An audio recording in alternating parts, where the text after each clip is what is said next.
परमेश्वर के घर में आए हुए हो, क्या कभी सोचा है हमने कहाँ जा रहे हैं? आपके घर में भी परमेश्वर का घर है, जहां अधिष्ठान जी स्थापित हुए हैं, किए हुए हैं। वह संसार के सबसे बड़े आदमी का घर है, संसार के सबसे बड़े अफसर का घर है, सुप्रीम बीइंग का घर है। आपने एक कोना दिया हुआ है, कोई बात नहीं। आपने उन्हें स्टोर में जगह दी हुई है, कोई बात नहीं। हमारी तरह कुड़कुड़ नहीं करते। जो भी आपने दिया है सब ठीक है, स्वीकार करते हैं। लेकिन उस स्थान को पवित्र बना के रखिएगा, उस स्थान की सेंटिटी बना के रखिएगा कि ये परमात्मा का घर है। किसी मामूली अफसर को आपने मिलने जाना होता है तो नाइट सूट में तो नहीं जाते, लेकिन यहां पर नाइट सूट में भी हम जाते हैं। तो स्पष्ट है कि हमने कदर नहीं जानी। कोई बच्चा, छोटा बच्चा घर में आता है, नाक बहता है, ऐसे साफ करता है तो झट से आप कहते हो, लगता है माँ बाप ने कुछ सिखाया नहीं है इसे, नहीं तो इसके हाथ में नैपकिन होता, कोई चीज नाक साफ करने के लिए होती। यदि ये सोच सकते हैं माँ बाप ऐसी बातें, तो वह माँ बाप का माँ बाप क्यों नहीं सोचता होगा, कैसे बदतमीज बच्चे हैं मेरे, इन्हें मेरे पास बैठना भी नहीं आता, खड़े होना भी नहीं आता, इत्यादि इत्यादि। ये सब बातें मैं देवी सज्जनों इसलिए आप जी की सेवा में अर्ज कर रहा हूं, आप कदर जान सको। ये अधिष्ठान जी परमात्मा है, ये नाम भगवान है। इनसे आप कागज जैसा लाभ लेना चाहते हो तो कागज जैसा ही मिलेगा। इनसे आप भगवान जैसा, परमात्मा जैसा लाभ लेना चाहते हो, बच्चों का खेल नहीं है। आए बच्चे आए, यहां आए, शोर मचाया, कोई बात नहीं। नानी बैठी है वहां, दादी वहां बैठी है, दादाजी वहां बैठे हैं, अधिष्ठान जी के आए वहीं है, बच्चे भी आगे सुसु कर दिया, इत्यादि कर दिया। क्या ये चीजें मानो आपने उनकी कदर नहीं जानी। परमात्मा इन सब चीजों को, इन बारीक बारीक बातों को बहुत बारीकी से देखता है। मत सोचिएगा कि वह देखता नहीं है, सब कुछ देखता है, अनेक अनंत आंखों से देखता है। यही तो साधना है। व्यक्ति सावधान रहे, यही साधना है। इन्हीं सावधानियों को ही तो साधना कहा जाता है। एक स्थान पर गया, वहां पर दीवार पर अधिष्ठान जी टंगे हुए, तीन तीन। कितनी अधिष्ठान जी कहां से ली? अब एक घर, एक परिवार, एक ही महिला, उस परिवार की महिला सदस्य कितने? एक ही महिला, तीन की दीवार पर टंगे। स्वामी जी महाराज का कथन है, सजावट के तौर पर मेरा चित्र तो दीवार पर लगाया जा सकता है, लेकिन अधिष्ठान जी को नहीं, ये मैं कभी सहन नहीं कर सकूंगा। जो पूजा का स्थान बनाया हुआ है, अधिष्ठान जी को वहीं स्थापित कीजिएगा और ढक के रखिएगा, कभी ओपन नहीं रखना। चाहे आपने अलमारी में रखा है उन्हें, चाहे आपने छोटे मंदिर में रखा है, चाहे इस प्रकार की जगह है, आगे पर्दा। स्वामी जी महाराज फरमाते हैं, इनको कवर करके रखना अपने लिए कहते हैं, मेरा इनके प्रति सम्मान है। आप देवी देवताओं के चित्र इधर उधर जैसे मर्जी रखो, मुझे कोई एतराज नहीं है। स्वामी जी महाराज शेष, मुझे बिल्कुल कोई एतराज नहीं है, लेकिन अधिष्ठान जी को आप ऐसे रखोगे तो मुझे बहुत बड़ा एतराज।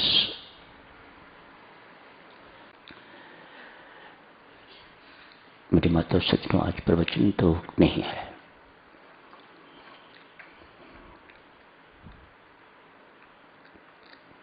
आज परमेश्वर के लिए शब्द निकले थे, कृपा सिंधु, करुणा निधि, क्षमावान, परम कृपा स्वरूप, प्रेम स्वरूप परमात्मा। इन शब्दों को सत्य देखना चाहते हो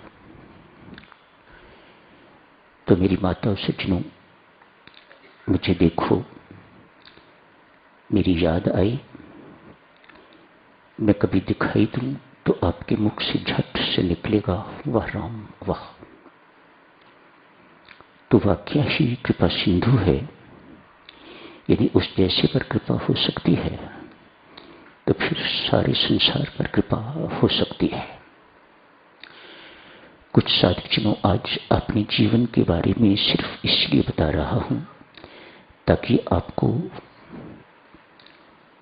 परमात्मा की कृपा कैसे होती है उसकी कृपा का एक नमूना आपके सामने, उसकी कृपाओं का नमूना आपके सामने। 1955 में मैंने 10वीं पास कर ली थी। हमारी जॉइंट फैमिली थी, गरीब नहीं थे। मेरे माता पिता ने मुझे पढ़ाने से इनकार कर दिया, आगे हम नहीं पढ़ाएंगे। लेकिन मेरे मन में बड़ी भारी इच्छा थी कॉलेज में जाने की। प्राइमरी स्कूल था जिस स्कूल से पढ़ा था, उस प्राइमरी स्कूल में मुझे अनट्रेन्ड टीचर की 40 रुपये महीने पर नौकरी मिल गई। 9 महीने नौकरी की, 1-2 ट्यूशन रखी, 2 बच्चियों को पढ़ाता था।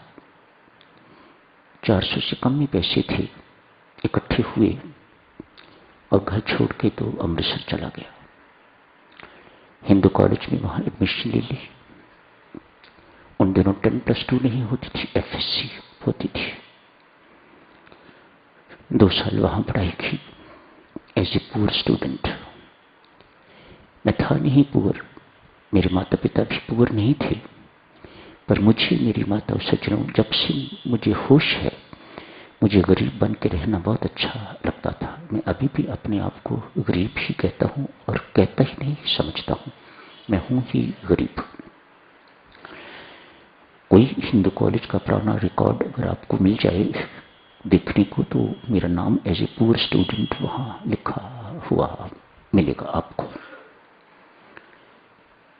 हिसार वेटरनरी कॉलेज, पशुओं के डॉक्टर, मुझे बड़ी आसानी से वहां एडमिशन मिल गई। 4 साल का कोर्स था, मैंने 4 साल का कोर्स किया। मैं हूं तो पशुओं का डॉक्टर, लेकिन कोई मानने को तैयार नहीं कि मैं डॉक्टर नहीं, ये परमात्मा की कृपा नहीं तो और क्या है। मैं आज आपको कह रहा हूं कि मैं पशुओं का डॉक्टर हूं, इसके बावजूद भी शायद ही कोई माने कि ये जो कह रहा है ठीक है। परमात्मा ने कहां कहां मुझे संभाल के और छुपा के रखा हुआ है, ये परमात्मा की कृपा नहीं तो और क्या है। वहां जाके टॉपर था, स्कॉलरशिप मिलना शुरू हो गया। उन दिनों 50 रुपये महीना स्कॉलरशिप मिलता था, ठीक गुजारा हो जाता था उसमें। माता पिता को बहुत तकलीफ नहीं थी, कभी देनी चाहिए ही नहीं। जैसे भी होगा मैं गुजारा करूंगा। 4 साल निकल गए, नौकरी लग गई। पंजाब में थोड़ी देर नौकरी की, उसके बाद चूंकि वहां का टॉपर था और टॉपर होने के नाते मुझे वहीं पर टीचिंग पोस्ट मिलनी चाहिए थी। उन दिनों डिमॉन्स्ट्रेटर कहते थे, लेक्चरर अभी नहीं कहते थे। डिमॉन्स्ट्रेटर की पोस्ट मेडिकल कॉलेजेस में भी ऐसे ही कहते थे, वेटरनरी कॉलेज में भी ऐसे ही कहते थे। डिमॉन्स्ट्रेटर की पोस्ट मुझे मिल गई मेडिसिन में, क्लिनिकल मेडिसिन में, लेबोरेटरीज का काम करता था। 1962 दिसंबर में वहां पहुंचा। 64 में पुश्री महाराज का वहां आगमन हुआ। 64 में दीक्षा ली। दीक्षा लेने के बाद महाराज को एक पत्र लिखा इंग्लिश में। मुझे पता नहीं था कैसे पत्र लिखा जाता है, तो मैंने किसी से सलाह ली कि महाराज को पत्र कैसे लिखा जाता है।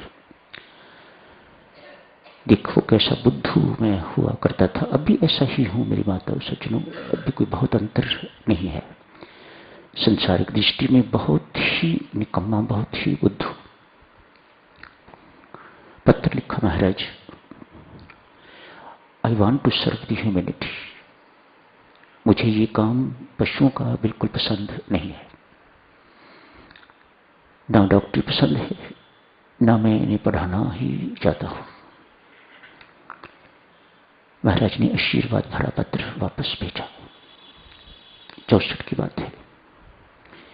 65 से मेरा एम्स में शिफ्ट होने का संबंध बनने लग गया। एक पशुओं का डॉक्टर एम्स में कैसे, ये परमेश्वर की कृपा नहीं तो और क्या है। 2 महीने के लिए मुझे डिपार्टमेंट वालों ने एक दफा ट्रेनिंग के लिए भेजा दिल्ली। वहीं से मेरा संपर्क, मेरा संबंध एम्स से बढ़ता गया। क्या देखा एम्स ने मुझ में, मुझे पता नहीं। ऐसे ही जैसे कहता हूं, क्या देखा मेरे गुरुजनों ने मुझ में जो मुझे ऐसा बना दिया, ऐसे ही उनके लिए भी कहता हूं। एमएससी कोर्स वहां निकला। कुछ सब्जेक्ट्स वेटरनरी के और मेडिकल के कॉमन होते हैं, उनमें कुछ सब्जेक्ट्स में पोस्ट ग्रेजुएशन कोर्सेज निकले। I was the first one to get it. मुझे वहां एडमिशन मिल गई।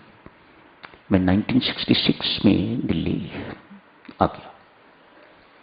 यहीं से जिंदगी शुरू होती है, यहीं से महाराज का प्यार, महाराज का सानिध्य, श्री राम शरणम आना जाना शुरू हुआ।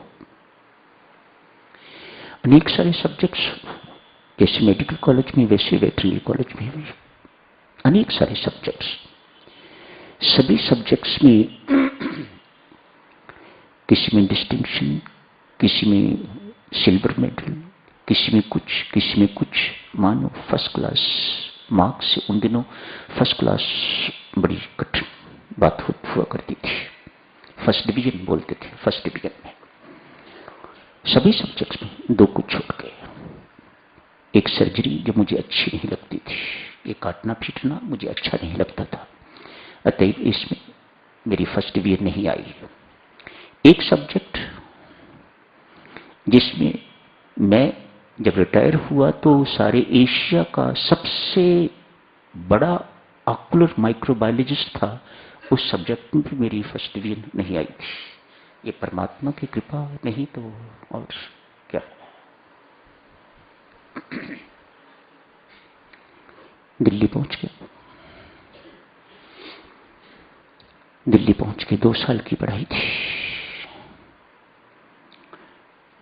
मत सोचना, मुझे आज तक जब भी ये सब कुछ याद करता हूं तो परमात्मा की कृपा के अतिरिक्त और कुछ नहीं दिखाई देता। ये सब कुछ सुन के मत सोचना कि ये इतना लायक है, इतना योग्य है, इतना इंटेलिजेंट है। बिल्कुल नहीं, कतई नहीं। दिल्ली आने पर डॉक्टर राम मेरे मित्र बन गए, आए हुए हैं यहां पर। एक ही हॉस्टल में रहते थे, खाना इकट्ठा खाते थे, इंतजार करते थे ये मेरी। ये तो असली डॉक्टर थे, एमबीबीएस के बाद एमडी कर रहे थे और मैं पशुओं की डॉक्टरी के बाद एमएससी वहां कर रहा था।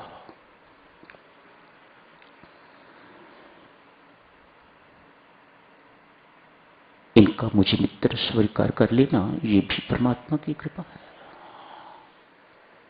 कहां कोई मेल जोल ही नहीं, ये कितने बड़े लोग और मैं उतना छोटा।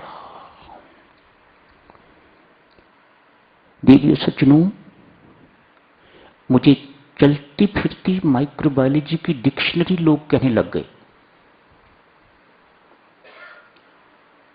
ये कैसे हुआ ये सब कुछ? I just cannot express in words. महाराज की स्ट्रिक्ट इंस्ट्रक्शंस थी, श्री राम शरणम नहीं आना। देखो, कोई है जिसे प्रेम जी महाराज कहें कि श्री राम शरणम नहीं आना? मैं हूं जिसे कहा श्री राम शरणम नहीं आना, मैं तेरे पास आया करूंगा। और ये बात उन्होंने निभाई। वही आया करते थे। एक इतवार को मुझे जाने की इजाजत थी, इतवार के इतवार में श्री राम शरण जाया करता था।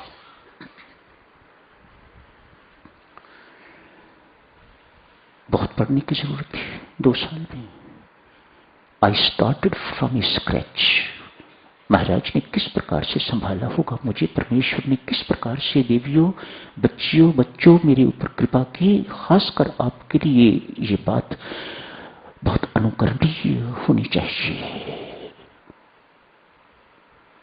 डिपेंड करो परमात्मा के ऊपर, डिपेंड करो गुरु महाराज के ऊपर।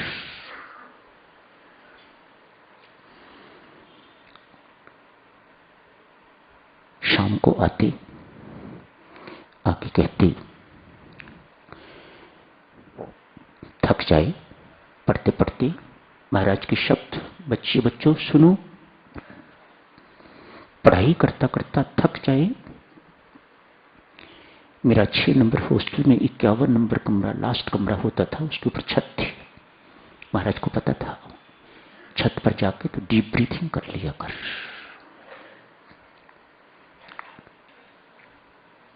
महाराज को जब भी आती थी मेरे पास तो मेस से दूध नहीं मिलता था, तो काली कॉफी महाराज को पिलाया करता था। स्वयं भी काली कॉफी पीता था, महाराज को भी काली कॉफी पिलाता था। महाराज देख के काली कॉफी पी के तो कहते,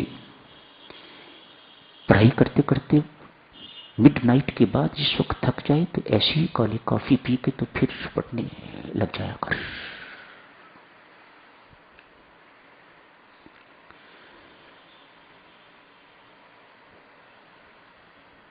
ऐसे प्रश्न मेरे से पूछे गए, शायद माइक्रोबायोलॉजी डिपार्टमेंट एम्स का, यदि कोई पुराने साधक वहां हैं, पुराने लोग हैं वहां पर, मेरे टीचर्स कोई नहीं रहे वहां पर, या मेरे कुलीग्स,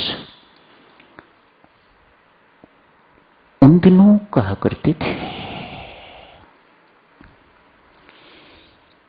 मेरे से वही प्रश्न पूछे गए जो मुझे ही आते थे। एग्जाम लेने वाले जो एग्जामिनर्स बाहर से, कलकत्ता से, बॉम्बे से आते थे, आए, आके कहने लगे, क्या क्या बताऊं गोविंदलाल जी, आके कहने लगे, अंतिम दिन 3 दिन का एग्जाम होता था, एग्जामिनेशन 3 दिन का होता था, प्रैक्टिकल, अंतिम वाइवावोसा, वाइवावोसी, जिसमें सब होते थे। Anybody can ask any question, बड़ी मिट्टी पलीत करते थे। एग्जामिनर्स कहते हैं, पास तो हमने तुम्हें पहले दिन ही कर दिया था। ये शब्द मेरे दिमाग में गूंजते हैं तो मुझे परमात्मा की कृपा भरपूर, पास तो तेरे को हमने पहले दिन ही कर दिया था, उसके बाद तो हमने तेरे से सीखा है। ये परमात्मा की कृपा नहीं तो और क्या।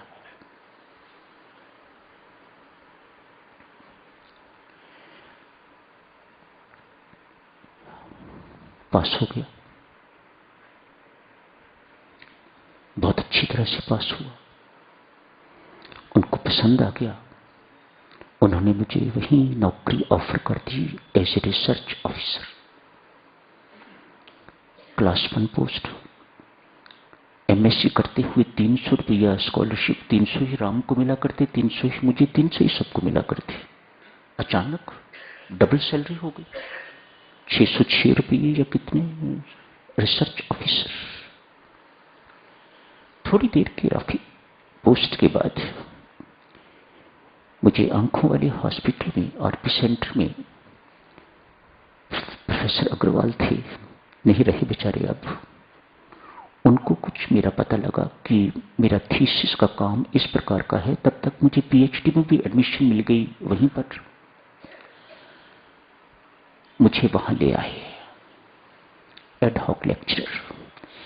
लंबी बातें हैं, थोड़ी सी बात करके तो क्षमा मांगूंगा आपसे। मेरी फर्स्ट अपॉइंटमेंट आरपी सेंटर में एज एडहॉक लेक्चरर। उस वक्त इंटरव्यू हुआ।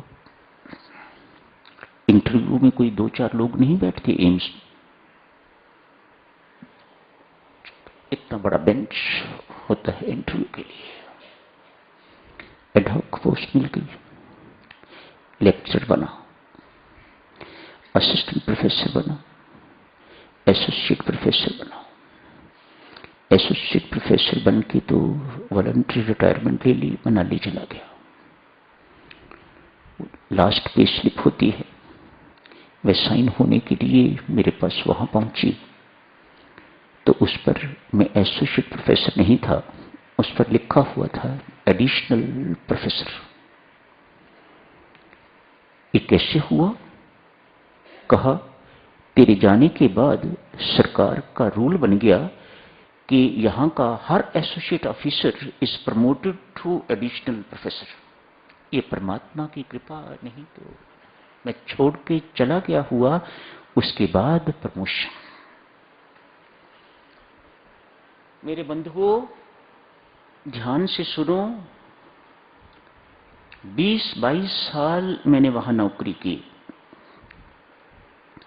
एडहॉक लेक्चरर से बेटा शुरू हुई, उसके बाद कितने स्टेप्स ऊपर 20 साल में, एक के बाद एक। परमात्मा की कथनी देखो, परमात्मा की कृपा देखो। इतनी पोस्ट पर मेरे साथ परमात्मा ने कोई दूसरा व्यक्ति अपीयर नहीं होने दिया। आई was the only candidate for promotion. ये परमात्मा की कृपा नहीं तो और क्या है। अंतिम प्रमोशन के वक्त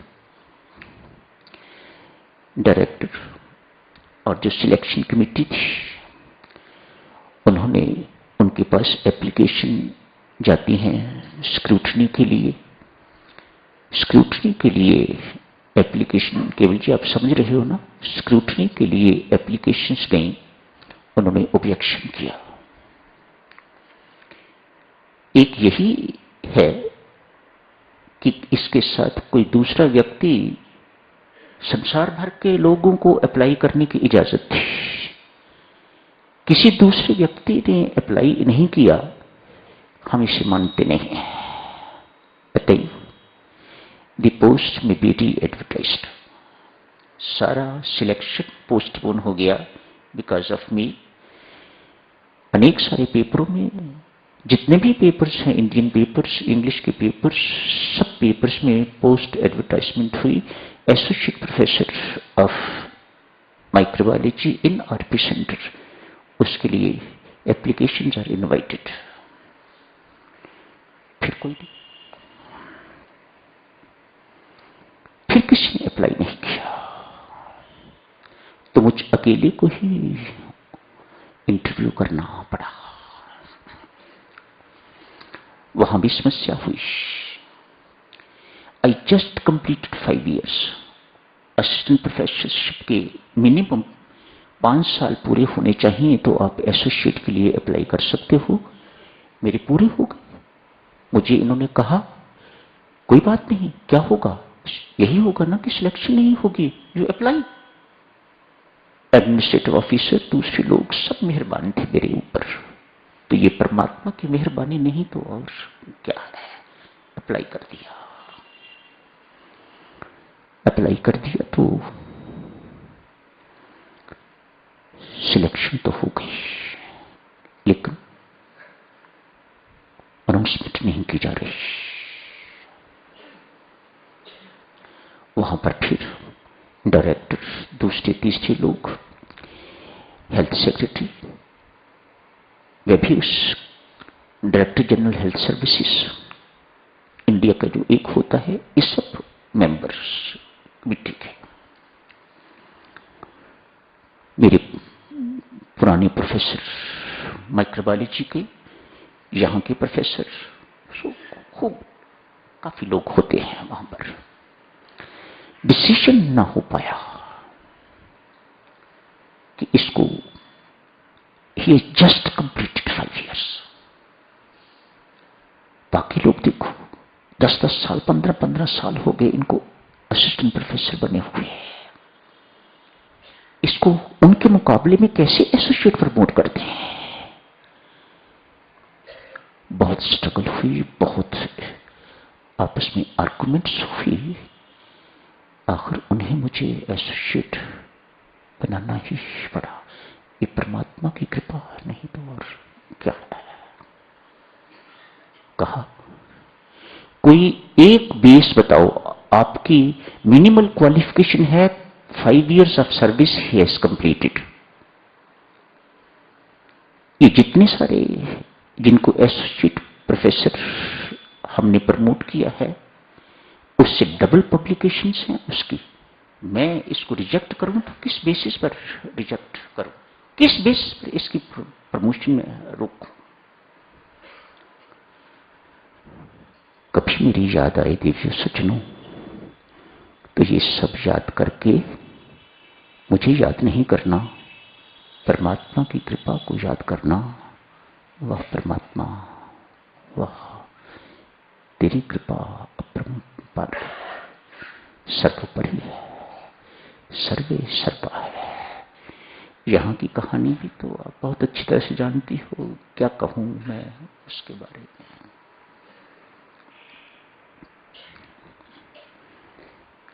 कल तक कोई ना पूछने वाला, इस वक्त हर कोई पूछता है। ये परमात्मा की कृपा नहीं तो और क्या है। संत नहीं हूं लेकिन कोई मानने को तैयार नहीं है कि ये संत नहीं है, ये परमात्मा की कृपा नहीं तो और क्या है। सन्यासी नहीं हूं, कोई मानने को तैयार नहीं है कि ये सन्यासी नहीं है, ये परमात्मा की कृपा नहीं तो भैया और क्या है। मुझे तो और कुछ दिखाई नहीं देता। मैंने सन्यास नहीं लिया हुआ। हर की पौड़ी जाके पुराने कपड़े उतार दिए थे, ये ऊपर वाला कपड़ा बाबा का चिन्ह ले लिया, नीचे वाला कपड़ा प्रेम जी महाराज का चिन्ह ले लिया और कपड़े बदल लिए। ये सन्यास थोड़ी है, ये विधिवत सन्यास नहीं। कोई मानने को तैयार नहीं।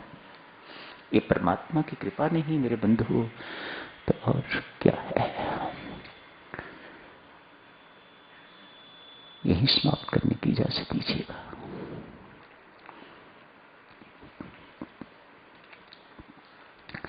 कुछ गलत ना सोचना।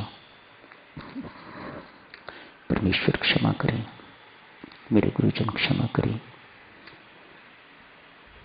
आज कुछ अपने बारे में ऐसे ही मुख से निकल गया, सब क्षमा करें आप भी। धन्यवाद।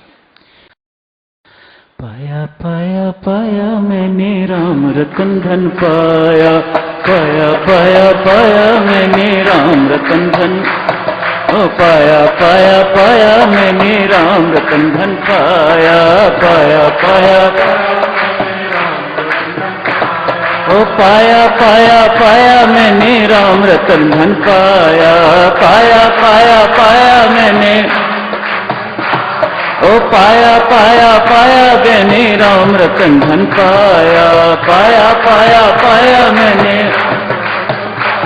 ओ पाया पाया पाया मैंने राम रतन धन पाया, पाया पाया पाया मैंने राम रतन धन पाया, पाया पाया पाया मैंने राम रतन धन, ओ पाया पाया पाया मैंने राम रतन धन पाया, पाया पाया पाया मैंने राम रतन धन, ओ पाया पाया पाया मैंने राम रतन धन पाया, पाया पाया पाया मैंने राम रतन धन पाया, पाया पाया पाया मैंने राम रतन धन, ओ पाया पाया पाया मैंने राम रतन धन पाया, पाया पाया पाया मैंने राम रतन धन, ओ पाया पाया पाया मैंने राम रतन धन पाया, पाया पाया पाया मैंने राम रतन धन पाया, पाया पाया पाया मैंने राम रतन धन पाया, पाया पाया पाया मैंने राम रतन धन पाया, पाया पाया पाया मैंने राम रतन धन पाया, पाया पाया पाया मैंने राम रतन धन पाया, पाया पाया पाया राम रतन धन पाया पाया पाया मैंने राम रतन धन पाया पाया पाया पाया मैंने राम रतन धन पाया पाया पाया पाया मैं राम रतन धन पाया। दिव्य सूचना कल इसी राम रतन धन पर चर्चा शुरू होगी। कल इसी राम नाम पर चर्चा शुरू करेंगे।